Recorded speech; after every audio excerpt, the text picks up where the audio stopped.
À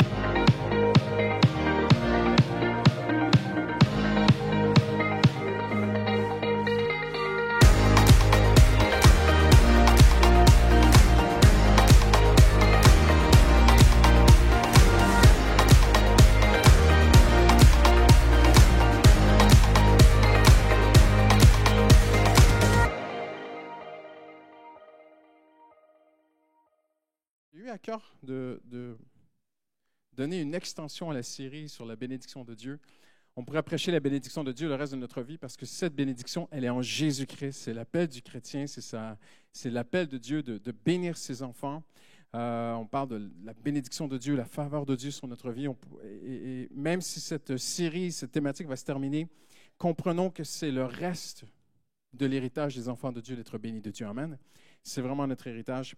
Un petit récap très, très succinctement ce soir avant d'aller un peu plus loin vers la pensée que j'aimerais vous présenter. On va essayer de ne pas être long. Déjà, il est 8h25. Non, 7h20. Il y a 2 cadrans. Je vais croire à celui-là. Je ne vais pas croire en lui. On va essayer de ne pas terminer trop tard parce qu'on sait qu'il y a des métros qui s'arrêtent, il y a des erreurs. Tout ça, c'est un peu compliqué.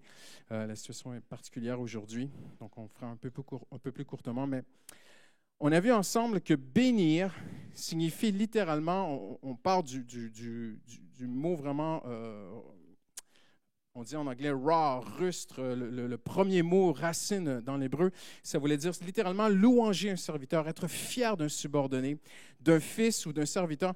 Et cette fierté engendre donc, on révise ensemble dans ce qu'on a vu, engendre donc les bonnes grâces et la faveur de son maître. Donc, la bénédiction de Dieu, c'est la faveur. C'est Dieu qui octroie sa faveur, qui bénit, qui aide son fils, sa fille, son serviteur et sa servante.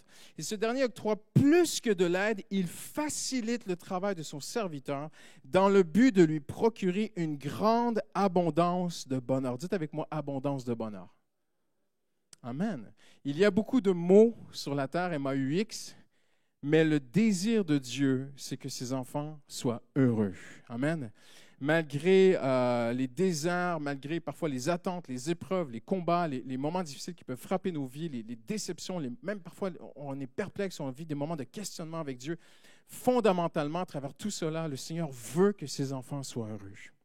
Et c'est ça la bénédiction de Dieu. La bénédiction pourrait se comparer aujourd'hui à un patron qui soutient abondamment son employé. On voit beaucoup en France un rapport de force entre la force ouvrière et la force patronale. Mais en Jésus-Christ, la force ouvrière et la force patronale font un. Amen. Et le patron, c'est Dieu, et nous, on est ses serviteurs, et on fait un ensemble. Et il n'y a qu'en Jésus-Christ qu'on peut retrouver cette belle unité. C'est la bénédiction de Dieu qui est abondamment il aide abondamment son employé dans l'intention de le faire réussir. C'est comme un bon patron qui veut que son employé réussisse. C'est un père qui veut que son fils réussisse. C'est un Dieu, c'est un sauveur qui veut que son Église, ses enfants, sa fille, son fils réussissent et avancent par la grâce de Dieu. Quelqu'un dit Amen ce soir. Amen, hallelujah. Il désire vraiment le faire prospérer. On a vu aussi dans Nombre 6 que Dieu avait instauré par Aaron, il dit à Moïse, tu diras à Aaron qu'il y aura une formule de bénédiction. Donc, vraiment, les gens venaient au temple, on posait la main sur eux et le sacrificateur proclamait une formule de bénédiction. Maintenant, nous savons, on ne peut pas refaire tous les messages, mais on a vu ensemble que l'Ancien Testament, c'était l'ombre des choses à venir, c'était l'ombre du Nouveau Testament et que notre Dieu n'est pas attaché à la liturgie ou au rituel ou quelque chose qui serait seulement superficiel, mais Dieu cherche le cœur. Amen. Bien sûr, il y a de bonnes pratiques en tant que chrétien. Il y a de bonnes routines. Il y a des bonnes routines de vie. Chacun d'entre nous, on exerce des routines de vie tous les matins, tous les jours. Et elles sont constructives. Un homme qui bâtit une maison va poser un parpaing du ciment, un parpaing du ciment, un parpaing du ciment. Le maçon, un parpaing du ciment. Il fait quelque chose de routinier, mais au final, il a construit une maison. Il y a des bonnes routines en Jésus-Christ, de bonnes routines de vie chrétienne, mais ce n'est pas comme les rituels. Dieu ne cherche pas le rituel. Dieu ne cherche pas la liturgie. Dieu cherche le cœur. Et quand Dieu dit, vous allez donner cette bénédiction, on l'a vu ensemble que Dieu nous appelait, c'était prophétique que Dieu nous appelle à être une source de bénédiction, à faire du bien aux gens autour de nous. Et Dieu veut vraiment qu'on dépasse une simple vie une religiosité, ou on pourrait dire une foi seulement superficielle, mais quelque chose de profond, de sincère. Et Dieu a fait d'un homme un exemple de bénédiction. Il y a un homme dans la Bible à qui Dieu a dit qu'il le bénirait, et c'est incroyable à quel point Dieu l'a répété, et c'est Abraham. Maintenant, la bénédiction d'Abraham, elle a été recherchée par sa descendance, et on a vu ensemble que dans Galates 3,14, c'est ainsi qu'en Jésus-Christ, la bénédiction d'Abraham touche les non-juifs. Tournez-vous à la personne à côté de vous et dites-lui, j'ai la bénédiction d'Abraham. En Jésus-Christ, j'ai la bénédiction d'Abraham. C'est extraordinaire. Maintenant, notez bien ceci, ce n'est pas par nos mérites.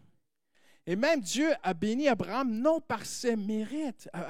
Même la Bible le dit, même Paul le dit, le Nouveau Testament le dit, qu'Abraham n'a pas été béni parce qu'il était meilleur que les autres. Il a été béni parce qu'il a cru en Dieu. Il a eu la foi en Dieu. Il était le père de la foi.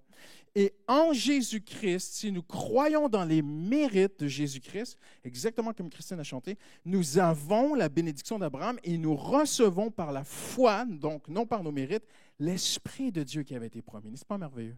Donc, l'ultime bénédiction de Dieu dans le Nouveau Testament, c'est le Saint-Esprit, qui a été envoyé pour nous bénir. J'aimerais vous montrer ce soir un texte qui est pour moi un très bel exemple de cette bénédiction, de ce, plus qu'un souhait, mais un profond désir du cœur du Père, du cœur de Jésus-Christ, de te bénir. Et comme on l'a vu, c'est comme le patron qui aide son employé. On va avoir une situation très particulière où Jésus va aider littéralement ses disciples dans leur travail. Et cette situation, elle est vraiment notoire. Elle nous montre à quel point Jésus veut nous bénir. Et c'est dans Jean, chapitre 21. Jésus est ressuscité. OK? Et c'est marquant, c'est très interpellant de découvrir qu'entre le jour de la résurrection et le jour de l'ascension, il s'est passé 40 jours.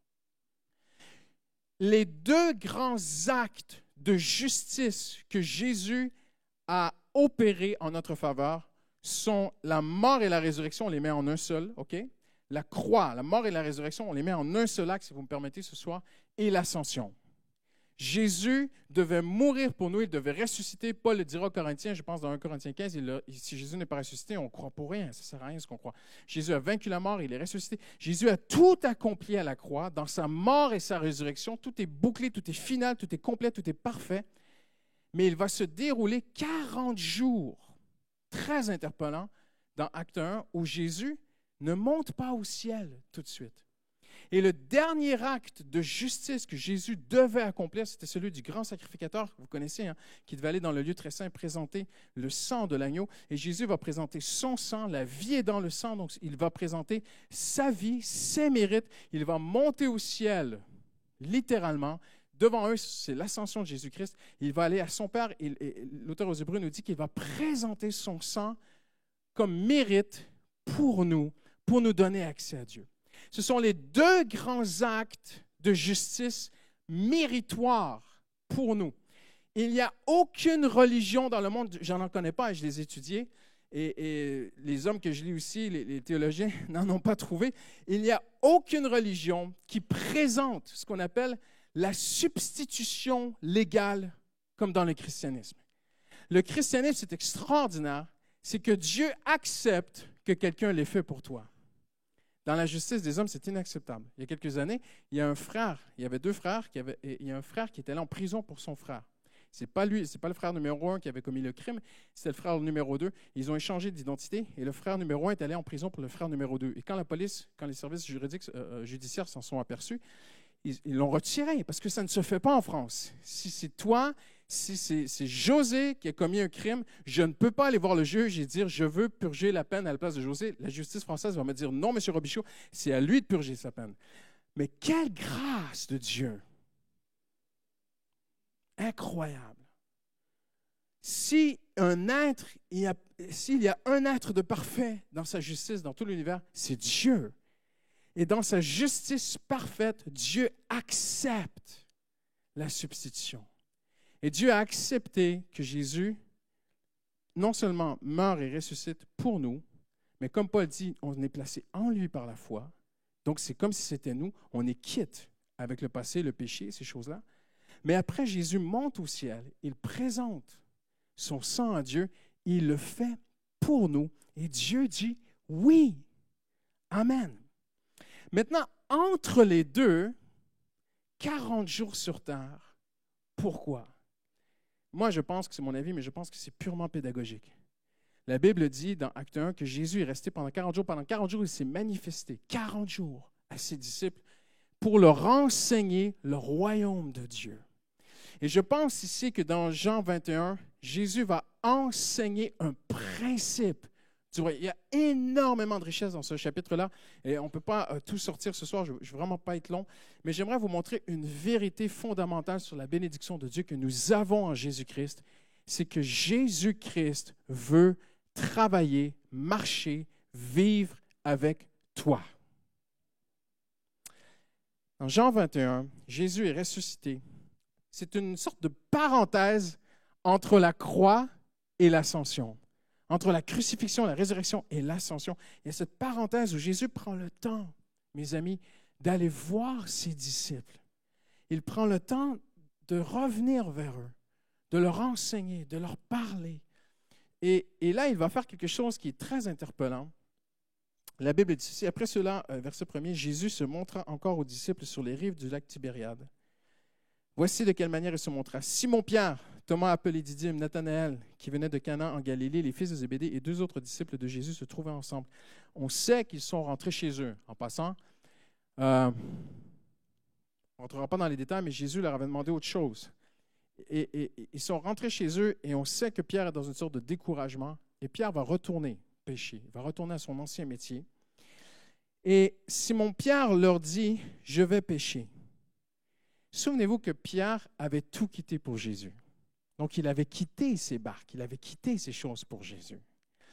Et là, il retourne à sa barque. Et si vous connaissez l'entretien qu'il aura avec Jésus après, on sent qu'il y a quelque chose qui est à régler entre lui et Jésus. Jésus lui dira, « M'aimes-tu, Pierre? » Pierre dit oui. Et Jésus, vous savez, répète 3 fois, mais de façon un peu différente. Et Pierre, la Bible dit, il est un peu abattu d'entendre Jésus. Il y a des choses qui doivent se vivre entre Jésus et Pierre. On peut vraiment comprendre ce soir que Pierre est fort probablement ici dans une sorte de, je ne dirais pas de cœur rétrograde, de retourner dans le péché, mais je vais retourner à mes bateaux. Je vais retourner à mon métier, je vais retourner pêcher des poissons. Et le matin venu, on sait qu'il pêchait la nuit, hein? C'était plus facile d'attraper les poissons la nuit. Le matin venu, Jésus se trouva sur le rivage, mais les disciples ne savaient pas que c'était lui. Il est à peu près à 100 mètres d'eux. Il leur dit, « Les enfants, n'avez-vous rien à manger? » Ils lui répondirent, « Non. » Il leur dit, « Jetez le filet du côté droit de la barque et vous trouverez. » Ils le jetèrent donc et ils ne parvinrent plus à le retirer tant il y avait de poissons. Là, je vais sauter au verset 8. Parce qu'il y a beaucoup de richesses, mais je veux rester bien concentré. Les autres disciples vinrent avec la barque, donc ils remplissent le filet, ils découvrent que c'est Jésus. Vous connaissez l'histoire, Pierre s'est déshabillé, il se rhabille, il saute dans l'eau, il va nager jusqu'à Jésus. Les disciples ramènent la barque et, on arrive au verset 8, les autres disciples vinrent avec la barque en tirant le filet plein de poissons, car ils n'étaient pas loin de la rive à 100 de mètres, verset 9, lorsqu'ils furent descendus à terre, ils virent là un feu de braise avec du poisson dessus et du pain. Jésus leur dit, « Apportez quelques-uns des poissons que vous venez de prendre. » Simon-Pierre monta dans la barque et tira le filet plein de 153 gros poissons à terre. Malgré leur grand nombre, le filet ne se déchira pas. Jésus leur dit, « Venez manger. » Aucun des disciples n'osait lui demander, « Qui es-tu? » car il savait que c'était le Seigneur. Jésus s'approcha, prit le pain et le leur donna, et il fit de même avec le poisson. Vous savez ce qui me touche dans cette histoire, on va voir ensemble, c'est que Jésus va unir son travail au travail des disciples. La première chose qui me touche, c'est qu'il n'y a aucun reproche de la part du Seigneur ici. On ne sait pas dans quel état de cœur était Pierre. On ne sait pas à quel point il était une sorte de retour en arrière, ou peut-être que, voilà, déçu de lui-même, il avait renié Jésus, vous connaissez bien l'histoire. On ne sait pas ce qu'il y avait dans son esprit, mais une chose que l'on sait, c'est que Jésus va rester silencieux. Il ne va pas lui reprocher d'être retourné à ses barques. Au contraire, il va l'aider. N'est-ce pas extraordinaire? Et pour moi, Jésus nous parle dans ce qu'il dit, mais Jésus aussi nous parle par ce qu'il fait. Et j'aimerais surtout attirer votre attention ce soir sur les actes que Jésus va poser. Jésus va bénir leurs efforts. Il voit ces hommes doivent nourrir leur famille, doivent nourrir leurs enfants, leurs femmes et leurs enfants. Mais ils n'ont rien péché, ils n'ont pas réussi. Et la présence de Jésus qui revient dans leur vie va amener la bénédiction. Et Jésus leur dit, jetez les filets. Ils vont jeter le filet, alors qu'ils n'ont rien attrapé. Vous connaissez, c'est tellement simple. Mais pour moi, c'est prédicateur pour ma vie de dire qu'en Jésus-Christ, le Seigneur veut aider notre travail. Le Seigneur veut aider. Il y a une part qui revient à Dieu, mais il y a une part qui revient à nous. On a des efforts à faire dans notre vie personnelle, ou simplement dans notre travail quotidien de tous les jours. Il y a une part qui vous revient, mais il y a une part qui revient à Dieu. Et les gens qui vivent sans Dieu portent tout sur leurs épaules, portent toute la charge, toute la pression du travail.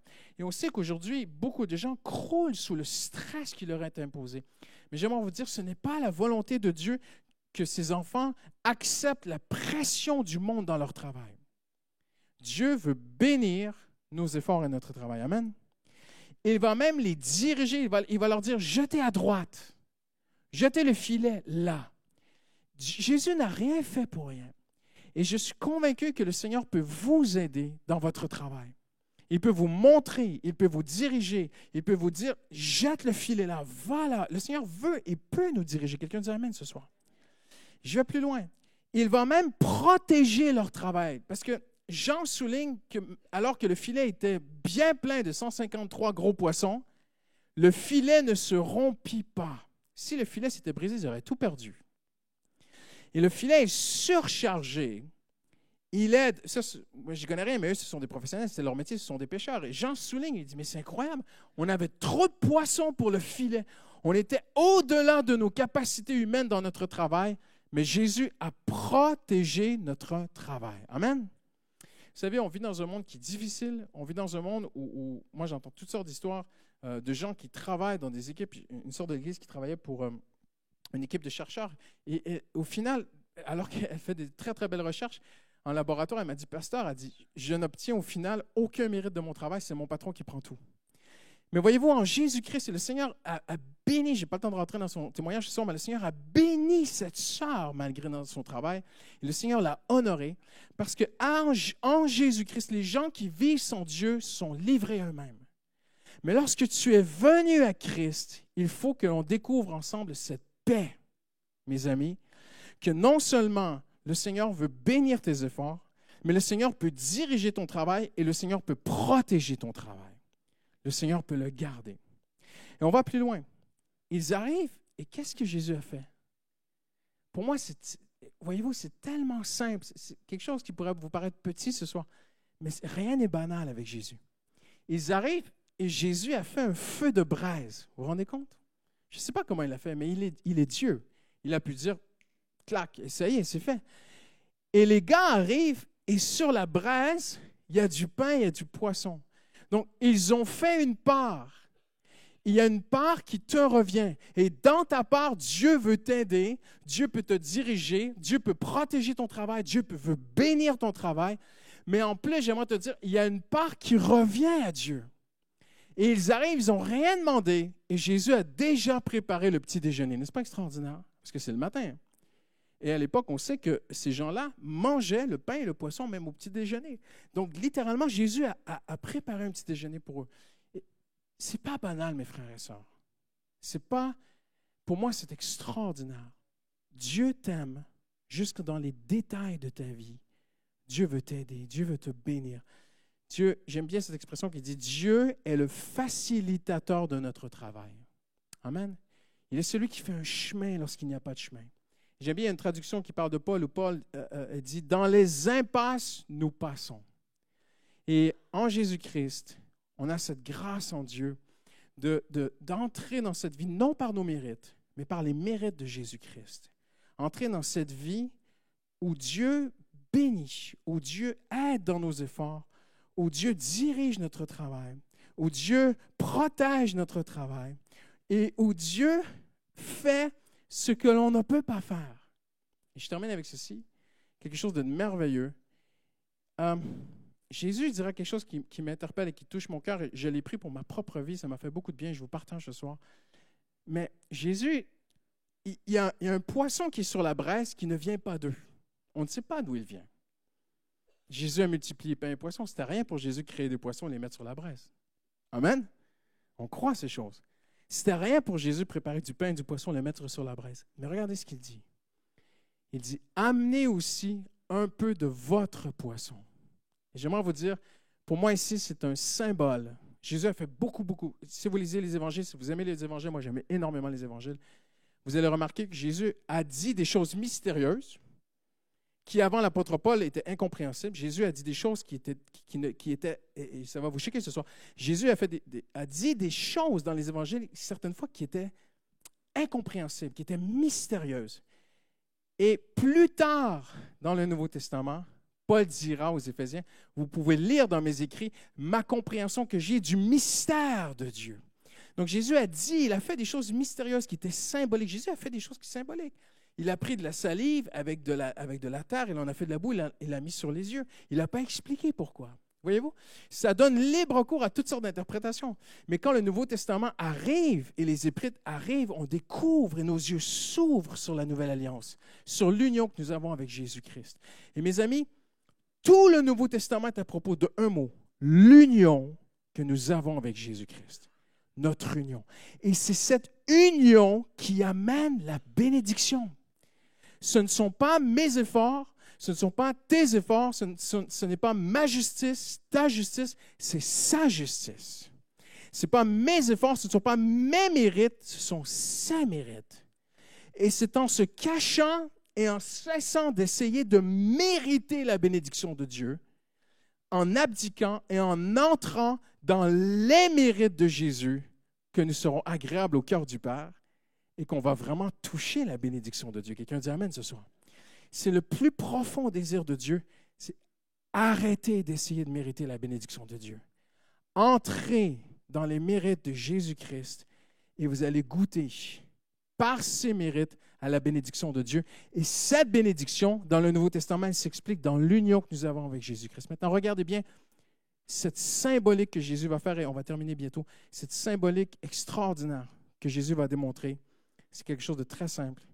Jésus dit, mes poissons avec tes poissons, mon travail avec ton travail, tes efforts quotidiens, on a tous des efforts, on ne peut pas plaire à Dieu par nos efforts, mais on a des efforts à faire, n'est-ce pas? Parfois, on doit donner un bon petit coup de pied à la chair et louer le Seigneur. Amen? Parfois, on n'a pas envie, mais il faut le faire. Parfois, on n'a pas envie de lire la Bible, mais on va se donner un petit coup, puis on a certains efforts à faire en Jésus-Christ. Parfois, la chair veut regarder quelque chose et l'Esprit dit, ne regarde pas, tu as quand même un effort à faire de ne pas regarder le mal, n'est-ce pas? Amen? On a des efforts à faire. Mais ici, ce que le Seigneur veut montrer, c'est tes efforts et mes efforts. Pas tes mérites et mes mérites, non. Tes efforts et mes efforts. Tu as des efforts à faire, mais moi, je veux venir prendre ton poisson et mets-le avec mon poisson. J'aimerais vous dire ceci en terminant ce soir. Moi, ça a touché beaucoup mon cœur. Christian, il y a des choses que toi tu as à faire, mais je vais les unir avec moi ce que j'ai à faire. Voyez-vous, ce que nous faisons est imparfait, incomplet. Mais ce qu'il fait est parfait et complet. Et Dieu veut unir sa perfection avec mon imperfection. Ce qu'il fait est complet, ce que j'apporte est incomplet. Mais Jésus dit aux disciples, apportez de ce qui est à vous. Et on va le mettre avec ce qui est à moi. Amen. L'émission va s'approcher, on va terminer en prière ce soir. Avant de se laisser, je leur passe très, très vite. Mais, vous savez, c'est très, très différent aujourd'hui. Notre société a beaucoup changé. Aujourd'hui, une femme peut être complètement indépendante de l'homme. Une femme aujourd'hui peut se lever, faire ses études, avoir une profession, se payer un appartement, une voiture, avoir une vie professionnelle, une carrière, tout ça. Et c'est très honorable et je comprends que les femmes font cela aujourd'hui et c'est bien. Mais vous savez, il y a eu une époque où la femme était totalement, 100% dépendante de son mari. Elle n'avait rien. Avant de se marier, elle était sous son père. Elle portait le nom de son père, elle vivait dans la maison de son père, elle mangeait le pain de son père, elle travaillait dans la maison du père, elle était sous le père. Et un jour, un homme allait venir pour l'épouser. Et cet homme allait voir le père et pour lui dire, « Je vais épouser votre fille. » Et si le père acceptait, si ça se passait bien, eh bien, on passait à ce qu'on appelle les fiançailles. Mais les fiançailles chez les Juifs, ce n'était pas comme on connaît aujourd'hui. Les fiançailles, c'était le début du mariage. Et le mariage juif se faisait sur une année à peu près, avec 2 cérémonies essentielles. Et les 2 cérémonies étaient le mariage. La fiançaille, c'était la première étape du mariage.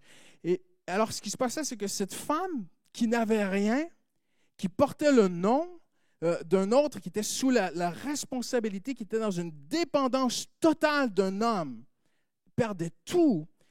Si cet homme mourait, souvenez-vous de ce que Jésus a dit à la croix. Il se tourne vers Jean et il lui dit, « Jean, voici ta mère. » Pourquoi est-ce que Jésus a dit ça? Parce que ça veut dire que la mère de Jésus était sous la responsabilité de Jésus. Et parce que Jésus allait mourir et monter au ciel après, eh bien, un autre homme, d'après la tradition juive, devait maintenant prendre responsabilité de sa mère. Donc, il dit à Jean, tu vas prendre la responsabilité de ma mère. Et c'était tout à fait coutume, et c'était d'usage. Et ne pas faire ça, ça aurait été très, très grave. Moi, j'ai même le souvenir dans mes voyages avec mon épouse, on est allé dans des endroits où ces cultures ancestrales demeurent encore aujourd'hui. Et même les gens, au lieu d'appeler mon épouse Justine par son nom, on a visité certaines cultures, et moi, je trouve ça très honorable, c'est très enrichissant de découvrir toutes sortes de cultures. Il y a des gens qui n'appelaient pas Justine par son nom, ils l'appelaient par mon nom. Ils l'appelaient Madame Christian. Parce que dans la culture ancestrale, la femme porte le nom de son époux. Et voyez-vous, ça me touche, ça. C'est très, très riche. Il y a des belles choses qu'on a perdues aujourd'hui dans nos sociétés occidentales. Mais j'ai rien contre les femmes qui travaillent, ne vous inquiétez pas, il n'y a pas de problème. Mais ce n'est pas ça mon point. Mon point, c'est que le mariage juif d'époque est une très belle image de l'union que nous avons avec Jésus-Christ. Je m'explique. Lors des fiançailles, le fiancé disait à sa future épouse, « Un soir, je vais venir chez toi. » Et c'était une procession. Je vais quitter ma maison et nous allons venir, moi et d'autres gens. Il y avait comme un cortège. Et à l'époque, souvent, ça se faisait le soir. Donc, ils venaient avec des torches. Et je vais quitter ma maison. Et il y aura une procession qui va venir jusque chez toi. Tout avait déjà été convenu avec le père de la future mariée. Et il venait. Et lorsqu'il venait, il y avait un repas, il y avait une cérémonie à l'époque. Et ça, vous savez, ça se fait encore un peu comme ça, même chez les Juifs orthodoxes aujourd'hui. Et dans la cérémonie, il y avait 2 moments très importants. Le premier, c'était de boire dans la même coupe. Et la fiancée et le fiancé buvaient les 2 un peu de vin dans la même coupe. Ça vous rappelle quoi, ça? La Sainte Seine. Et le deuxième moment qui était très important, c'est que le fiancé donnait une bague à la fiancée. Et là, il y avait quelque chose de scellé entre les deux. Le mariage était débuté. Et dans la cérémonie, le futur époux disait à la future épouse, « Tu es à moi. Tu portes mon nom. Tu demeures encore chez ton père pour 1 année. » Et regardez, c'est extraordinaire, ça nous rappelle ce que Jésus a dit. « Je vais te préparer une place. » Qu'est-ce que Jésus a dit à ses disciples? « Je vais vous préparer une place. » Avez-vous remarqué à quel point Jésus a souvent utilisé des éléments de la culture de l'époque pour que nous puissions comprendre ce que nous avons en Jésus-Christ? Et en buvant ainsi, l'homme débutait déjà sa responsabilité sur sa fiancée. Je vais revenir dans 1 an et tu seras complètement, pleinement à moi, mais déjà, je débute ma responsabilité sur toi. Je vais te préparer une place. Et la seule chose qui était demandée à la fiancée, une seule chose, et même on le disait dans la procession de la fiançaille, tu n'aimeras aucun autre que moi. C'était la seule chose qu'on lui demandait. C'est moi que tu vas aimer. Ton amour est pour moi seul. Et ils buvaient dans la même coupe pour sceller cette union. Et après, la fiancée, elle attendait. Elle attendait à peu près 1 année où l'homme allait revenir et l'épouser et la prendre avec lui. Vous savez, c'est exactement, mes amis, ce que nous avons en Jésus-Christ. Jésus a fait une alliance. C'est ce qu'il a dit avec ses disciples. Il a dit, voici le sang, mon sang. Ils n'ont pas tout compris. C'est pour ça que quand on étudie l'histoire, Calvin était connu dans le monde entier parce que Calvin est connu pour sa compréhension de l'union avec Jésus-Christ. Il a écrit des choses merveilleuses là-dessus. Mes amis, j'aimerais vous dire, la bénédiction de Dieu, elle est dans notre union avec Jésus-Christ. Amen. Parce que vous êtes unis avec Jésus, vous êtes bénis de Dieu. Amen. Et Jésus a scellé cette chose entre nous et lui. Nous avons cette alliance avec lui. Il nous prépare une place, mais son nom est déjà sur nous. Amen. Comme à l'époque, la femme portait le nom de son mari. Même une femme pouvait arriver au marché, on pourrait dire une grande dame, riche, bien habillée, avec de jolis vêtements, pouvait débarquer au marché avec ses servantes et ses serviteurs et acheter des fruits et des légumes. Et tous les gens du village pouvaient la regarder en disant, « Oh, mais tu as vu, c'est une femme riche. » Et même à l'époque, on disait, « Mais c'est l'épouse d'un tel. C'est la dame de tel homme. » En d'autres mots, les gens savaient que si elle était si bien vêtue, si elle était si bien entourée, si elle était ainsi, il n'y avait aucun mérite sur elle. C'était par son mari qu'elle avait ces choses. Et vous savez, je suis pas en train, vous inquiétez pas, je suis pas en train de prêcher un évangile matérialiste, mais spirituellement, nous avons un vêtement glorieux en Jésus-Christ. Amen. Mais c'est par ses mérites. Et par ce vêtement, par ses mérites, par cette union avec Jésus-Christ, nous avons la bénédiction de Dieu. Amen. Et le Seigneur veut travailler avec toi. Le Seigneur veut marcher avec toi. Le Seigneur veut diriger ta vie. Le Seigneur veut te conduire. Le Seigneur veut te changer. Mais toi avec lui, ensemble, Seigneur, apprends-moi à marcher avec toi, Seigneur. Apprends-moi quelle est ma part pour te suivre et quelle est ta part, Seigneur. Il y a une part de Dieu, il y a une part qui me revient. Amen. On se lève ensemble en terminant. Pensez tout simple et puis on va se laisser bientôt, parce que je sais que certains trains s'arrêtent bientôt. On ne veut vraiment pas vous empêcher ou mettre en difficulté pour rentrer ce soir. Mais est-ce qu'on peut juste lever nos mains vers le Seigneur Jésus avant de terminer? Hallelujah. Hallelujah. Hallelujah. Seigneur, merci, Seigneur, parce que la bénédiction d'Abraham, nous la retrouvons en Jésus-Christ, Seigneur. Merci parce que la bénédiction d'Abraham, c'est ton esprit en nous, Seigneur. Hallelujah, qui nous témoigne que nous sommes enfants de Dieu. Seigneur, merci pour cette union que nous avons avec Jésus. Merci, Seigneur, parce que comme les fiançailles étaient le début du mariage, Seigneur, nous avons cette alliance avec toi. Et même l'apôtre Paul dit, nous avons les arts en nous. On a déjà un dépôt en nous du ciel. Et c'est ton Saint-Esprit qui vit en nous, Seigneur. Hallelujah. Et Saint-Esprit, tu nous diriges. Tu nous conduis. Tu nous changes. Tu nous parles. Hallelujah. Tu aiguises notre conscience, Seigneur, car tu dis toi-même que la maturité spirituelle, c'est de bien voir ce qui est bien et ce qui est mal pour nos propres vies. Merci, Saint-Esprit, d'être ce dépôt dans nos vies, d'être les arts, hallelujah, la compte du ciel en nous. Exactement, on n'a pas tout vu, mais exactement comme à l'époque, le mari, le fiancé donnait un acompte sur sa femme, donnait une bague à sa femme, à sa future femme. Sa femme, c'était déjà débuté l'union. Seigneur, tu as débuté une union avec nous, Seigneur. Hallelujah. Nous sommes héritiers par Jésus-Christ. Tu marches avec nous ce soir. Tu rentres à la maison avec nous ce soir, Seigneur. Seigneur, tu nous dis, amène tes poissons, j'amènerai mes poissons. Fais ta part, je ferai ma part. Hallelujah. Merci, Seigneur, parce que tu veux diriger notre travail. Tu veux bénir notre travail, Seigneur. Tu veux faire ce que nous ne pouvons pas faire. Tu as protégé leur filet, Seigneur. Tu protèges, Seigneur. Seigneur, tu es avec nous. Tu aimes tes enfants, Seigneur Jésus. Dans le nom de Jésus, dans le nom de Jésus, nous avons prié. Et tous ceux qui l'aiment disent Amen. Amen. Hallelujah. Amen.